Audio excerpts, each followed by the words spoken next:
In 1997, a US Marine witnessed a UFO while on duty. Shortly after, he was told to never speak of what he saw that day.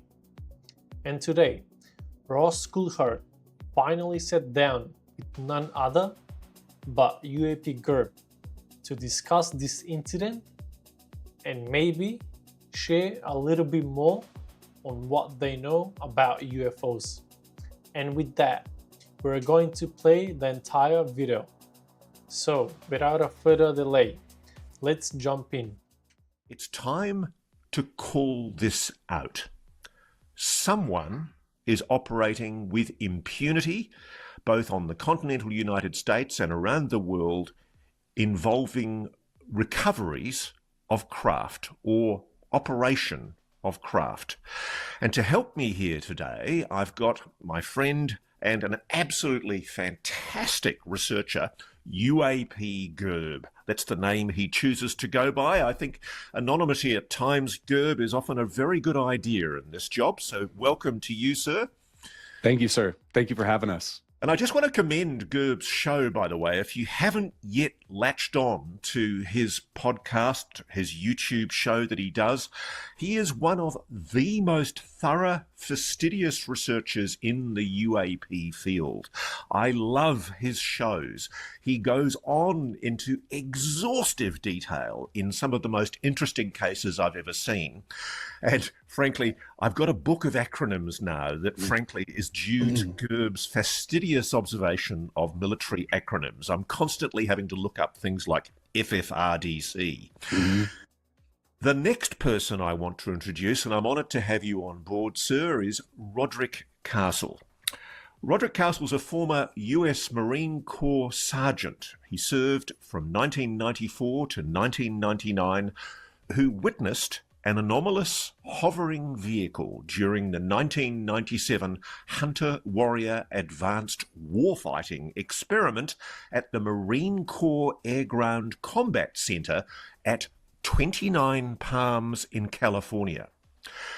Now, the reason why 29 Palms might ring a bell with you is because our friend and colleague Jeremy Corbell and his colleague George Knapp did a story about 29 Palms some time ago where they revealed a video that had been shot by servicemen on the ground of what was dismissed by the debunkers as anomalous flares hovering over the desert. Well, perhaps today's story raises a few questions and invites a return to that story. Because what Roderick Castle is describing is very disturbing. And it's not just an account of a Marine coming across in a secure training area, a craft of some kind. It's the significance of that craft.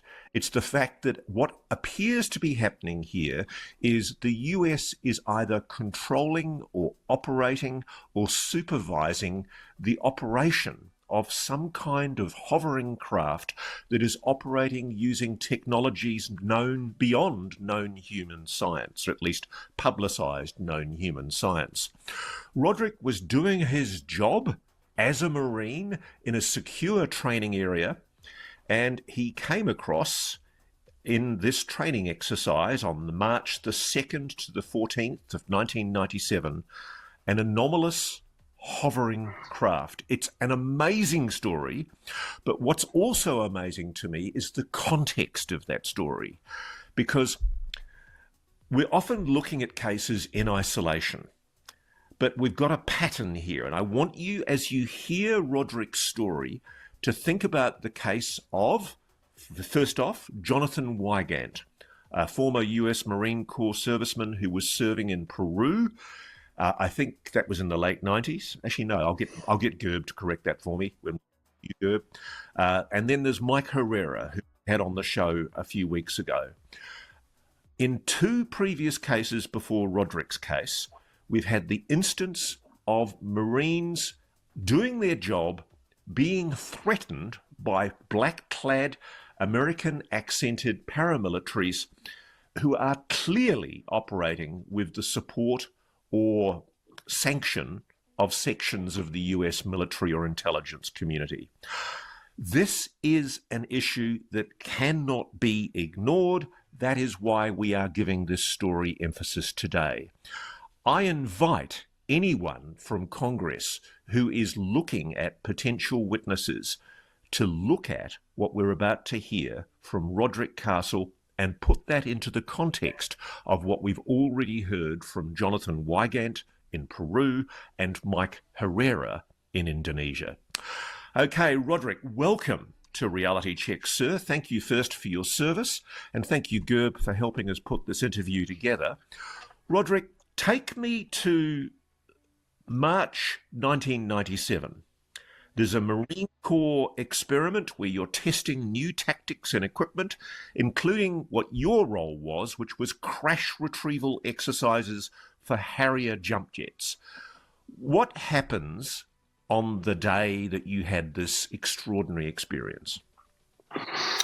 Thank you, Ross. Let me get right to it. That night, my squadron did not have any jets in the air. However, as a collateral duty, when you're on these smaller detachments, some group gets assigned to be in the Humvee with fire suppression equipment in case a jet goes down or we need to go investigate something. And then we head out as needed. On that night, approximately 2 a.m., got a call on the radio from the tower. They wanted us to go out and investigate some unknown flare activity. So we head out approximately 5 miles outside of base, and we're coming over a hill, and there is a 200 to 300 foot equilateral triangle hovering in the air. As we come over the hill, we see this craft. Wow. Just as soon as that happens, we come down the hill, and there are at least 5 to 6 jacked up black vehicles, and there are at least 30 men armed in black uniforms, black mercenary type uniforms, and half of them come running up the hill immediately in V formations with guns drawn. And I want to emphasize too, this whole episode took place over 3 to 4 minutes. So dealing with this kind of trauma, you go back, you get flashes. I've told, one of the reasons that I wanted to work with Gerb was because I knew he was so thorough, and I wanted to be able to tell the story one time solid, get his additional input, put in those little keys to tell the whole story. So we were immediately assaulted by these men in black. We did not have our rifles on us. We're glorified mechanics. We're Marines. We know how to fight. We've been through all the combat training, but our job is technicians. So we have no chance to brandish our weapons or anything. Our weapons are in the back of the Humvee on a rack. We are told to keep our heads down. Peripherally, I'm still watching this craft. And then shortly after that, heads down, I peripherally see it take off to the northwest at a high rate of speed, very high rate of speed. I would direct people to the Gerb video, for the visuals. I think that's very important because Gerb and I worked a lot on describing the vehicle the best I could, what the guys look like. So after this craft leaves, these gentlemen run back down the hill. We are in a state of shock. We stand and just look at each other. It was me and 4 other guys. And we jump back in the Humvee. We're in a state of shock. We try to turn the Humvee back on. It will not start immediately. Took at least 5 minutes of every minute trying to turn that thing on. We get back to our base. By this time, it's about 4 a.m. We return to our Quonset huts, and and our gunnery sergeant and our warrant officer are in our barracks, just standing waiting for us. So Marines do things without saying words. The only thing the warrant officer said to us, little flare activity out there, guys. Yes, sir. Yes, sir. I'm an older Marine. I'm 26. My guys are younger. They're all 17, 18, 19. We know what was implied. That's the story. Stick to it. And then we didn't talk much about it until the following day. We were called into the medical bay, and we were given what they call an anthrax booster. Now, this didn't feel right at the time. Let's put it this way: the anthrax booster never felt right for any service members. It was always suspicious. There were always service members that never wanted to take it. I had thought I had been through my series because I had deployed to the Middle East at least once at that point, and we were administered an anthrax booster, they called it, and they did have us sign some paperwork. We didn't read it. There was a gentleman, a Marine, standing outside the door with a rifle, which was normal with the anthrax vaccine, because there was always some a little bit of squabbling about taking it.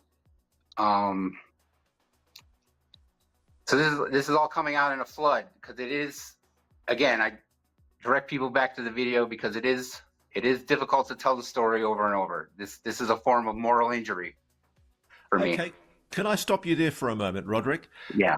One issue I want to make very clear to our audience: this training range is a secure range. It's not a range, is it, where any random person can drive in black paramilitary gear with a weapon and vehicles and deploy in the way that these unknown men were. No, they were there. They were there already. What we felt like we came up on them as a surprise. They didn't expect us, but they knew exactly what to do when it happened. So whoever they were, do you believe that they were operating with the sanction or the knowledge of the people operating the range that you were operating on? Yeah, I don't see how they could have been out there with that level of personnel and that vehicle without anybody knowing about it. Now, whether the tower that called us out there knew about that, I don't think so. I think they saw lights and they dispatched like they normally would. Just have somebody go check it out. Have 5 Marines that are already ready to go see what's going on out there. So they get pulled over by 30 people with guns and are being told not to look up to see what is going on, but to keep their heads down. It's normal when they say, don't look that way. You look that way. When they get back to the base, their general or commander seems like he's already been informed on what happened, and he implied that they should not be talking about it. In a way, they witnessed the scene. Gerb, I'm going to get Roderick to give us more detail later, but I want you to put this in context now with what we both know about the case of Jonathan Wygant. And I commend to everybody, Gerb did a fantastic interview with Jonathan Wygant, who's a former US Marine who, when he was a Marine, had an extraordinary experience with a retrieval of a craft in Peru. And I also want you to talk about the Michael Herrera case. So just basically, please put this whole story into context. Tell me what Roderick is saying that is similar to those 2 other cases. Absolutely. And there are 3 almost branching decision trees from Mr. Castle's testimony that you can pursue. A is to analyze the craft. who was operating the craft, why it was there.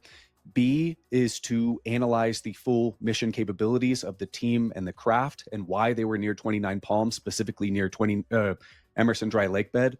And C, analyze the Black Arm team. And that's the biggest parallel between Mr. Wygant and Michael Herrera. There are very, very, very clear similarities here between the three cases. A, I know you mentioned earlier, when did Jonathan Wygant's case occur? This occurred mere weeks, 2 to 3 weeks after Mr. Castle's testimony. The Hunter-Warrior Advanced Warfighting Experiment occurred during the 2nd to 14th of March 1997. Jonathan Wygant's case, which occurred in Peru, whether it be Pucallpa or Iquitos, Peru, occurred first week around of April 1997. So the very short summary of the case of Jonathan Wygant is for Operation Laser Strike, which was a U.S. Southcom, sorry about the acronyms already, but U.S. Southern Command mission to operate narco traffic through Bolivia, Colombia, Peru, etc. Jonathan Wygant and the MAC G-29 Marines were sent down to guard various radar stations. And one night while Mr. Wygant is doing perimeter duty at his station, he is alerted to a downed aircraft, possibly friendly. He, a couple other men, and specifically two sergeants, Sergeant Allen and Adkins, head down to the crash site. After a period of about 7 hours of driving through Humvees through the jungle and trekking, I think the trekking was a rather short period, about 30 minutes maybe, the men come upon in what can only be described as a granite cliff face, a large teardrop egg-shaped craft embedded in a cliff wall. This thing was seemingly mangled, ripped to shreds, almost as if it had been hit by a MIM Hawk 23 missile or some sort of ballistic. It was leaking a clear fluid, the consistency of maple syrup or a very viscous liquid. Jonathan Wygant, who was a very spunky Marine, was the one man to get close to the craft, to the point where he got the liquid on his camis, his fatigues. It discolored the material and burned some of the hair off of both his arms and his legs. As he's investigating the crash site, he also observes what appeared to be an arm of a creature hanging out of what seemed to be a ruptured porthole in the craft. At this time, he's connected what can only be described as a psionic connection from the being in the craft, whether it was alive or dying. It was almost reaching out to help for Jonathan. Of course, that's not why we're here, but eventually Jonathan and the fellow Marines start to leave the ravine. Jonathan is yelled at by Adkin and Allen, so the three men who are in the vanguard of this Marine troop exit the ravine. As soon as they exit the ravine, they are happened upon by numerous men in black fatigues. These men are equipped with various weapons. Jonathan Wygant doesn't remember exactly whether it be M16s, whether it be M4s, whether it be MP5s, but all of these men were armed and quickly surrounded the Marines. The men had no identification, no insignia, no name tags, no mission unit patch, no flag. They were wearing all black. Some were wearing facial coverings. And one of the key details here is each had black U.S. Army helmets. There's various helmets within service, whether it be Marines, whether it be Army, and these helmets vary in composition and vary in look. And so these men had Army helmets. The Marines quickly detained Wygant and the two other Marines, Adkins and Allen. While being detained, Wygant and the others see two CH-47 helicopters, CH-47 Chinooks, fly over the site and land in a nearby clearing. As the Marines are being detained, what can only be described as a MOP, or Mission-Oriented Protective Posture team, in hazmat suits and really kind of protective gear exit these crafts. Some of these people have what appears to be Department of Energy or DOE insignia on them. And during this whole incident where the Marines are being detained, the young spunky Jonathan Wygant decides to take a swing at one of the Marines. One of the black team. Forgive me for saying that. This obviously angered them, so the black team, the black operations team, threw Jonathan to the ground and began to strip him of his clothing because he had so much liquid over his clothing. Jonathan is then separated from both Adkin and Allen's, and he's taken aboard one of these CH-47s. He has no idea. Oh, sorry, sir. Can I ask you, let's get to the cut to the quick on the details of what these black paramilitaries were wearing and the equipment. Sure. Using. Is there any similarity between what you've been able to adduce from what Roderick Castle has told you of what he witnessed in March of 1997 and what Jonathan Wygant saw? Absolutely. These men are dressed in identical gear. UAP Gerb is already going into so much detail that it's, even for Ross, hard to keep up. But that was really interesting. White fluid material that started leaking out of the craft. What is that? Let's continue. Possibly have identical weaponry, and they seem to be operating in the exact sort of manner. What is interesting here is when Mr. Castle observed this team, they sort of weren't sure what to do, at least what Mr. Castle said, held the Marines at gunpoint. But as soon as the craft, the Triangle, departed northwest, these men ran down back the hill, got in their cars, their tactical vehicles, and drove back northwest. The men in Wygant's case physically detained, beat, and put the Marine into isolation for up to 48 hours, detained him, interrogated him, threatened him with death repeatedly. You know, this is the thing I find most appalling. That, I mean, I'm trying to think of a similarity with, say, servicemen in our military. I mean, okay, special forces treat the regular guys and girls with some disdain. You know, they think better than the rest of them, but they treat them with respect. You don't ever hear of circumstances where paramilitary soldiers would basically be allowed in any circumstances in a military to beat up a soldier who, frankly, as far as I can see with what Jonathan Wygant describes of what he did, he had every reason to be skeptical about who these people were. They weren't identifying themselves. They were just riding roughshod over what was a legitimate Marine operation. And same as in Mr. Castle's case and Mr. Herrera's, they all spoke with American dialects. None featured U.S. flags, but all spoke with American dialects. Were there any DOE logos in the incident involving you, Roderick? Did you see any logos or any? No logos, none. That's one of the standout features was the no insignias. SWAT type gear, the hard helmets with the ears, most of them with face masks, whether they were back in that day, whether they were infrared or not, who knows? But little skin showing here. You know, I caught some Caucasian skin. Didn't notice anything else. Again, all American accents. You get the sense these guys knew what they were doing. They meant business. One other time in my life, since then, I've had a gun pointed to my head where I thought I was about to get shot in the head, and that was the first time. You know, I'm not a gun guy, so once I got in the Marine Corps, I got a shotgun at home for my own protection, but I don't collect guns. The best I could say, they had smaller submachine guns, you know, and Okay, so we've told the story as much as I think we need at the moment, Gerb, of the Jonathan Wygant case. We've shown the parallels between the Castle story and the Wygant story. Give me a quick summary of the relevant material with what Mike Herrera has told both you and I. Sure. So almost identical team, but varying response to the Marines. In Michael's case, of course, he observes a craft from the top of a hill, goes in to investigate, and he's intercepted in a delta formation by a team of what seems to be American dialect operators, no insignia, no patches, nothing. These men seem extremely aggressive to Mr. Herrera, to the point where these men are threatening nonstop to kill Michael and his fellow Marines. In this instance, because Michael described it pretty well, the Marines had, I think, M16A4s with ACOG sights and IR rangefinders, really, really, really advanced gear, really nice gear. And what was different in this scenario, even the personnel is dressed the same in black, is using some sort of device, what seems to be like a modern smartphone. And remember, this was in 2009. The block operations team seemed to take out each Marine's ID tag from their breast pocket and snap pictures of it so they could record who stumbled upon the craft. They also stripped the Marines of their magazines and held them at gunpoint for the duration of a couple minutes.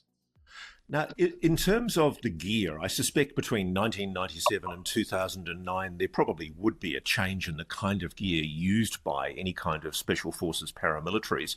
But are there any similarities that you can point to with what Michael Herrera witnessed of what these soldiers were wearing and what both Roderick and Jonathan have described? Yeah, I think there's the two closest parallels are in Roderick and Jonathan. I know Jonathan described varying weapon types because he doesn't really remember, but smaller guns, what I theorize is an MP5. Michael Herrera talked about larger caliber weapons, what you would expect from a special forces team in 2009, M16A4s versus smaller, more compact guns, which what Mr. Castle saw and what Mr. Weygandt saw was almost the same loadout that Department of Energy special response teams wore throughout the 1980s and 1990s. So you've got 3 cases, 2 in 1997, 1 in 2009, and I'm hearing rumors about other such incidents as well. So have I. Yeah, that's one of my hopes, Ross, is us telling these stories. 3 Marines who have, started talking to give each other support, because this is a very small club at this point. It sure is, but there's a pattern of behaviour here. I mean, in criminal law, similar facts evidence is relevant. When you're considering whether somebody's guilty of a crime, if there's something that's happened previously that shows a pattern of behaviour, then you're allowed to look at that pattern. And in this case, you've got a consistent theme of American accented black-clad paramilitaries who are clearly operating with some degree of sanction from people in the military or the intelligence community. And Gerb, I mean, you know a hell of a lot more about the US military than I ever will. Why is this an unhealthy situation? Why is it wrong that US Marines, I know I'm stating the obvious here, are being threatened with death by people who are clearly other paramilitary soldiers working within, presumably, I'm guessing here, Joint Special Operations Command or some kind of intelligence community special forces section? So it seems like this is the crash retrieval team that we often hear in the UAP topic, whether that be, I think, JSOC, maybe even Lockheed Martin has his own, Northrop Grumman. There was one more, I think, incident where 2 teams were chasing down a crashing man-made ARV, alien reproduction vehicle, and there was a incident where apparently someone got shot. Now, I don't really remember what was the name of one of the teams, but I think they are implying on crash retrieval teams in these 3 incidents from 1997 and 2008. Let's see what Gerb has to say. Blue on blue violence is dreadful to even consider. That one, whether these former JSOC or SOCOM special operations team who are working in UFO legacy programs or alleged UFO legacy programs are still sort of an aspect or a fall off of US military, are ready to kill or hold at gunpoint active US servicemen is an absolutely dastardly crime. What's disturbing to me is you can see a pattern of evolution in behavior for how Castle was treated to Weygandt to Herrera as well. Castle, it seems like these operators didn't really know what to do. As soon as their craft left, they ran downhill. Weygandt, he's beaten and detained, and it seems like in 2009, the operators were seasoned to the point they were able to tag and identify the Marines to keep tabs on them. Roderick, in many ways, you're almost fortunate that you didn't have your weapon with you. Do you think if you'd reached for your weapon, you might have been shot? I think it could have gone very differently. When I hear about my brothers, their experiences, I do feel in ways lucky, because I think their trauma is a little more intense. It's all moral injury, what we call it, because we were treated a certain way by obviously sanctioned people. They weren't rogue mercenaries running around these areas without some kind of authorization. Actually, Gerb, just to come back to that point that Roderick's just made, um, there's no doubt, is there, that in the Indonesia incident and also in the Peru incident, whoever these paramilitaries were, they were clearly, we can tell by what happened after the case, they were clearly operating with some degree of impunity from the military or the intelligence community that has oversight of these kind of operations. To train your weapon on U.S. servicemen and not face repercussions, it seems like you are immune from U.S. law. But more importantly, in both the Wygant case and the Herrera case, as with Roderick's case, there does appear to be an indication of some kind of official knowledge or official sanction. I just want to reinforce that point, because clearly there's a cover-up going on. Clearly somebody has inadvertently allowed this craft, in Roderick's case, to be seen by people who were clearly not authorised to see it. It sounds like a cock-up. Some kind of mistake has been made. The same thing happened with the Herrera case in Indonesia. And it seems like the same thing happened with the Wygant case as well. I've never spoken to Jonathan Wygant, but at some stage I would love to, because when I saw his interview with you, I'd watched the earlier interview that he did when he was a much younger man, and there were just all these other questions I wanted to see answered. But because of your fastidious attention to detail, you put him through the Q&A, you put him through the ringer, and I think he came out of it extremely well. Mm-hmm. I think you've got highly credible witnesses in both Roderick Castle here, sir, Michael Herrera in Indonesia, and Jonathan Wygant in Peru. They're all telling the same story. And in 2 of the 3 cases, there appear to be extremely anomalous craft that the human teams are in communication with. But the implications of this are that certainly in the Wygant case, that was a retrieved craft that was probably not human. So that's a Correct. Slightly different scenario. But the thing I find most exciting, and it's paralleling, I have to tell you, with what I'm being told by my own sources in the Legacy program. Does anyone know what kind of craft was this incident in Peru? I don't think I've heard this story before. I've heard about Michael Herrera.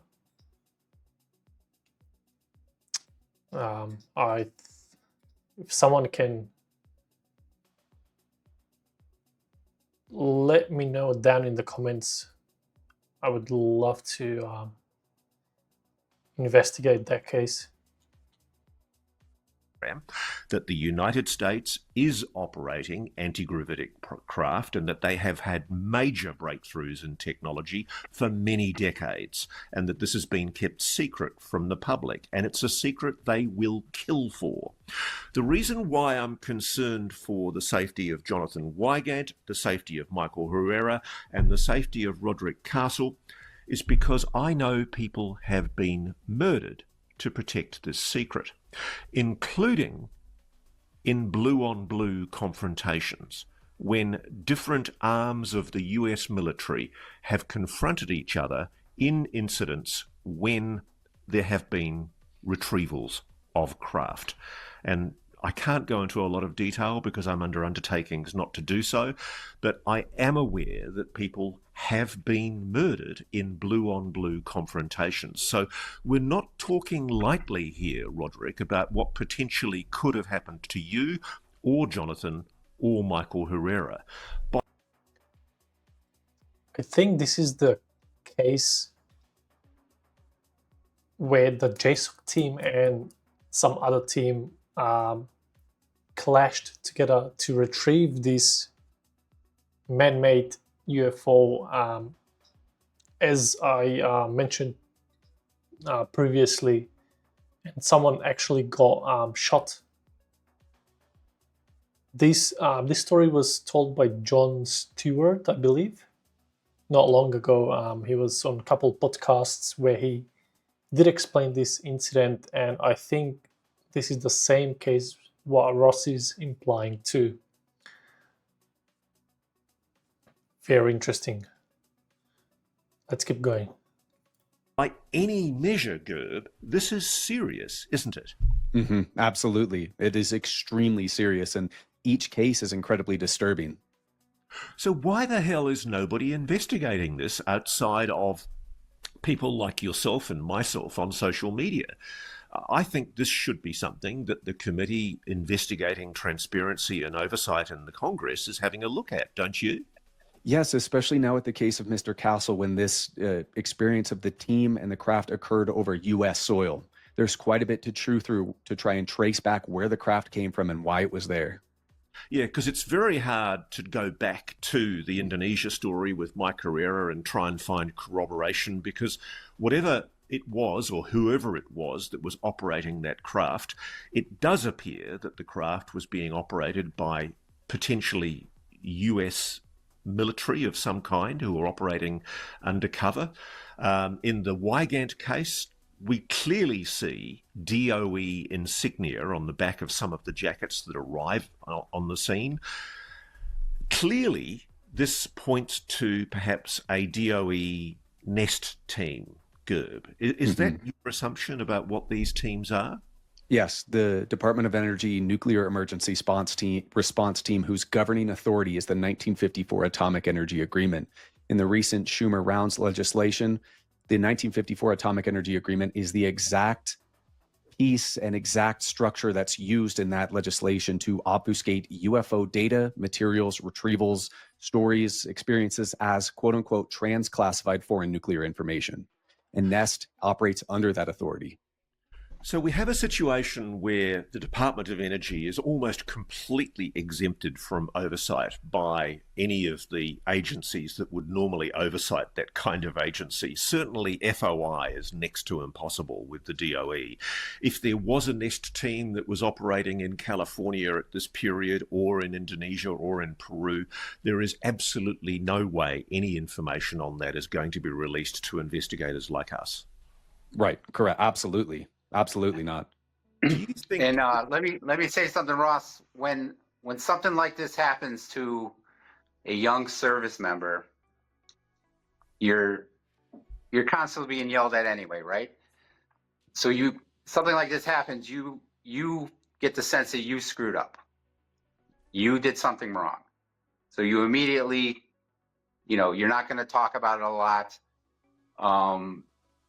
But the PTSD that occurs, of course, stays with you and lingers. I am diagnosed with PTSD from the VA. However, because this situation officially never existed, right? I talk about other aspects of my service that also created PTSD, but holistically, this was a large piece that, and I decided about 3 months ago that when I go into the VA to get my treatment, I'm going to start talking about this. One of my goals is to break the stigma on this so that more people come out. I know it's happened to many other service members. Roderick, I was going to ask you, have any of your colleagues even privately backed your story to Gerb? Matter of fact, I just got a message today. I'm sitting here at the Veterans Outreach Center in Rochester, New York, where I work part-time, doing an art therapy group. A former Marine that I used to work with sent a message here because he saw Gerb's video. Now, he wasn't one of the guys in the truck with me that night, but he was in my unit. And he actually said in his message, I want to talk to Roderick because I actually saw something driving from Yuma to San Diego, back in those days. So I'm going to encourage him to reach out to Gerb. If nothing else, it would be further corroboration, credibility for me, another Marine I worked with who knew me, who knew where I was stationed, et cetera, et cetera. So, Roderick, how bad is it in terms of exacerbating the trauma for you that you're effectively being gaslit by your own government when it denies these kinds of incidents? Well, again, I throw out that term moral injury because I love the Marine Corps. I love what the Marine Corps stands for. How it's implemented, how the military is implemented, that's another story. The same with the U.S. government. I'm a patriot. I love the U.S. But I do worry, about directions certain things take at times. And It's this secrecy, and it's the type of people so far that have gotten to speak on this subject. You know, one, not direct witnesses. Two, not boots on the ground type people that were out there in the dirt dealing with this stuff. And for many, many years, it opened up a veil for me. You know, I was already a weird kid. I liked UFOs. I liked sci-fi. But when I came over that hill and saw this hovering triangle, it blew my mind open. And then for many years, you go over, was this some type of transport? Was it something, you know, obviously experimental, but something I wasn't meant to see? And I saw it, and the repercussions, you know, go on for years. Something you keep secret, something you'll think you'll take to your grave. I never expected in 2017 for those videos to come out. People start talking about it in Congress. That started encouraging me to put my piece of the puzzle in there, because at that point I didn't see anybody that ever directly experienced these things being very open. You know, I've got nothing.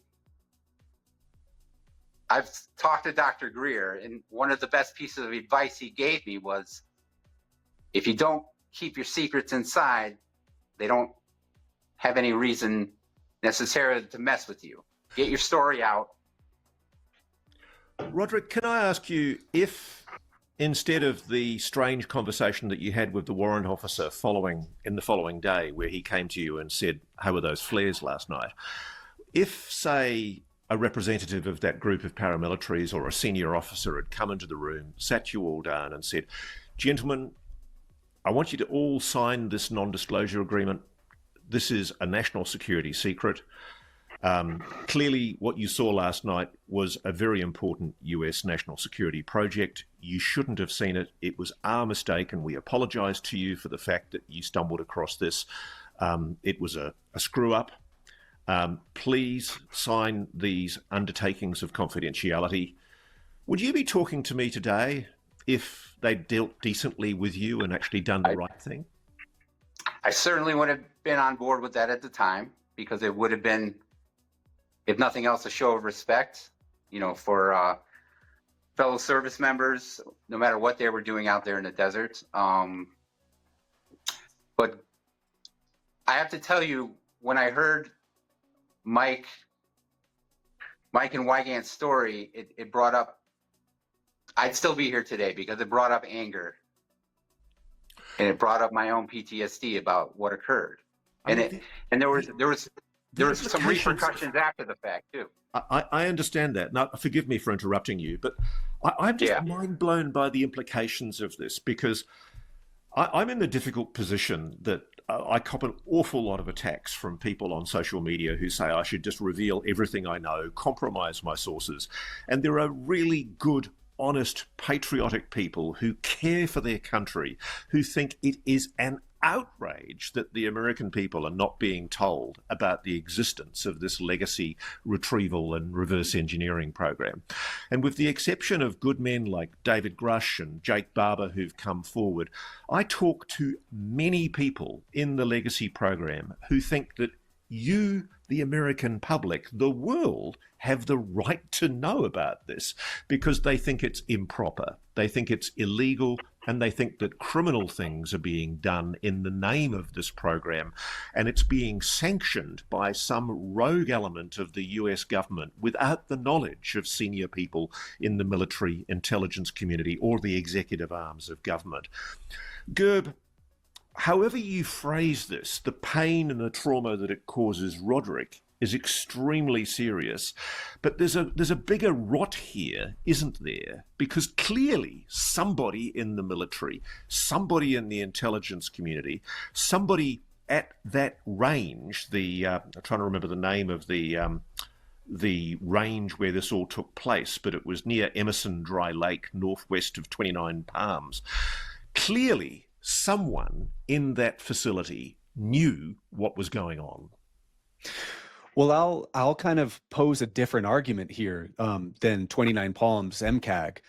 What I think is that this triangle and the whoever controls the keys of this vehicle originated from an area a bit northwest called the R2508 range, operated by Edwards and various naval facilities. But like you were talking about with various very good people inside of these legacy programs, thinking the American people to have a right to know, but also feeling stuck on how do they disclose information, how do they encourage others to disclose information when bound by NDAs and other security protocols. The way I understand the structure of these programs is like an onion. There's always another layer below them of secrecy and other security protocols that they can't break, and always another layer of secrecy, and always another hidden agenda or hidden intelligence agency we don't even know the name of. It's extremely complicated, and it always seems like every string you pull on it gets even more complicated. So I know you've got a very interesting theory about what was going on there, because my assumption before I watched your video interview with Roderick was that this was just an accident, that there were a bunch of clowns who were operating this craft, that clearly it was being tested. Nobody knew about this. Roderick and his team were deployed because the air traffic controllers saw lights, possibly flares. They wanted it investigated. Roderick was doing his job. But you suspect, don't you, that what in fact was happening might have been an attempt to red team and actually be part of what was an experiment on this Marine Corps range? Yes, to use the exact phrase, what I believe this was an example of legacy program alien reproduction vehicles as operated by the United States Navy and United States Air Force. No involvement of the Marine Corps here. If you look at the... So what do you think they were doing with that vehicle? Were they just caught napping, or was this an attempt to actually experiment deploying their vehicle against the technology and operations that Roderick was part of? Well, what I suspect is that this team here, operated by the Navy and Air Force, wanted to experiment with whether this be crash retrieval operations, infill, exfil of Black Ops teams utilizing advanced vehicles, of how to operate alongside Blue assets in major areas of Blue assets and various C4ISR detection and really incredible networks of... Sorry, go ahead. Can you explain to our audience who, like me, I'm a bear with a very small brain, just explain what you mean by Blue forces, just so our audience understand? Blue forces just means friendly, as simple as possible. So retreading on that statement, I think that this team who in this craft was ordered to deploy in an area where friendly assets were training to practice, similar to the Hunter-Warrior Advanced Warfighting Experiment, war game exercises of crash retrieval of UFOs or infill, exfil. I'm not quite sure what exactly. But can I devil's advocate for a moment? This is probably the most sensitive technology in the history of the United States. Right. What we're talking about here is, I think, first-person evidence of the United States operating craft beyond known human technology. The suggestion here is that they've got probably anti-gravitic propulsion of some kind, certainly positive lift with no visible means of propulsion. There's none of the usual sounds of gas turbines. There's no jets. You didn't hear any noises at all, Roderick? No, given the heights, they could have been giving off some kind of resonance, but we're in the desert. There's lots of running. There's yelling. I didn't pick up on any sound from the craft. And the thing I find intriguing too is I can remember as a younger journalist, I was reporting on the Belgian wave UFOs and interviewing the former head of the Belgian Air Force, who was talking about the craft that are apparently identical to the craft that you saw that were hovering over parts of Belgium, France, and western parts of Germany in that period of time, probably a year or two prior. It really does raise the question, Gerb, do you think it's possible that the US has been red teaming its own forces using these technologies since as early as perhaps even the early 90s? Yes, I do. And if you look at the Hunter-Warrior Advanced Warfighting Experiment as well, and you actually read the findings of the mission and the directives and the objectives of Hunter-Warrior, you will see that in late 1996, the Navy tacked themselves onto Hunter-Warrior as an addendum to the warfighting experiment, very last minute, just to operate carrier-based forces. So in my theory of what I think that the Navy tacked themselves on officially to Hunter Warrior so they could operate these teams alongside Blue assets. However, they chose without the knowledge of Blue or friendly assets, especially the entire Marine Corps commanding general of Hunter Warrior. So I want to make a comment here. The triangular craft, because Dylan Borland also witnessed probably exact same craft near the NASA hangars that took off in the air. Now, he described that the top of the craft was some kind of liquid lava dynamic surface. Now, I wonder what Roderick saw back in 1997. Was this probably previous prototype, or was this as recent as the one that was witnessed by Borland? why would they do something so bloody stupid as to threaten the exposure of one of their craft by not telling the commanding officers of people like Roderick Castle that they were experimenting running a red team against the friendlies on this operation? Well, that would imply this craft and its team operate under a special access, unacknowledged special access, or controlled access program. Highly secretive, incredibly strict secrecy controls. To gain access to such programs, you need a need to know and get access via a bigot list. A random warrant officer, even a Marine colonel, a full bird colonel, would not have access to specific special access programs, especially those run out of the Navy or United States Air Force. Roderick, Yeah, Ross, this is just conjecture. But of course, I've gone over this whole situation millions of times in my head. Working with Gerb has really filled in a lot of the pieces for me. But when we're coming over that hill, you got the sense either this thing is stalled or they're waiting for something for it to do something, maybe even cloaking, who knows? I didn't see anything like that, but it was just this sense of they were standing by while the craft did what it needed to do, and that's in that area. And then here we come over the hill. The military, the U.S. military is a grand machine. However, when you run those kind of operations, there's a billion people talking to a billion people, over the radios. Whether the tower, the 29 Palms Tower, had anything to do with what was going on the other side, who knows? Gerb, what's a reasonable conclusion from the patterns that we see in the Wygant, Herrera, and Roderick Castle cases? My takeaway is, in two of the cases, it's very obvious that the United States is operating craft that are a technology far beyond known human technology. Do you agree? I do agree. And to put that, sorry, Ross, if I could real fast, to put that into perspective even more in Mr. Castle's case, the two Navy facilities that entered into Hunter Warrior at the very last second is NAUTIC, which is the Naval Aviation Warfare Development Command in Fallon, Nevada, and NAS, the Naval Air Station Lemoore in California. Both of these two naval facilities have an extensive history of triangular sightings, specifically NAS Lemoore by Navy serviceman Angelo Aceta. And a lot of work here was done by writer Ryan Sprague, but numerous triangular sightings over both of these installations as well. I just want to remind our audience too that in the archives of Reality Check, there's an interview with a former British Special Forces soldier, John Chapman.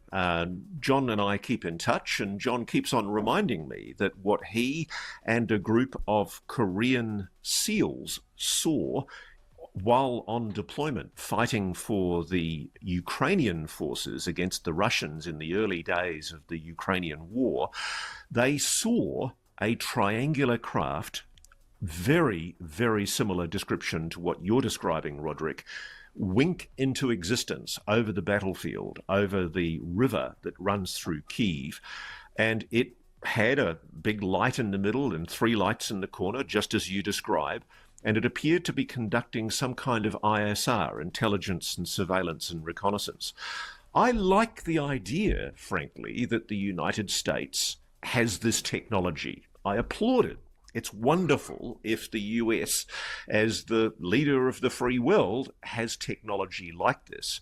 What I don't understand, Roderick, is why good men like yourself are being gaslit and having guns pointed at your head. It implies a degree of cowboy, A-type male bullying and aggression that could lead to a very violent confrontation if you guys hadn't kept your heads. It could have ended so badly for you guys if you'd taken these blokes on.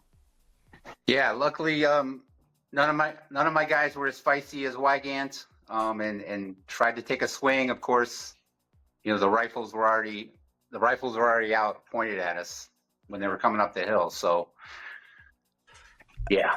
Gerb, has there been any official comment from anyone in the military about the evidence that you've presented on Roderick Castle's case? No, I have not received any comment yet. Well, I can tell you, we're going to be on this case, Roderick, like a dog on a bone, and we are not going to let go this time. I see a pattern here with the Wygant, Herrera, and your case, the Castle's case, and frankly, I would invite any witnesses that have any evidence about any of these cases to come forward, either to myself or to UAP Gerb, or if you don't feel comfortable speaking to journalists or investigators like myself or Gerb, come forward to, say, David Grush in the office of Representative Eric Burleson, provide evidence to corroborate the testimony of Roderick Castle, Jonathan Wygant, and Michael Herrera. Let's expose these bastards for the arrogant, hubristic, bullying thugs that they are. I don't like a US military that operates the way that they are being described to operate. Officers of the US military conduct themselves with propriety, in my book. I've had the honour of working with US Marines in the field, and I have huge respect for the US Marine Corps. You guys do your jobs well and honourably.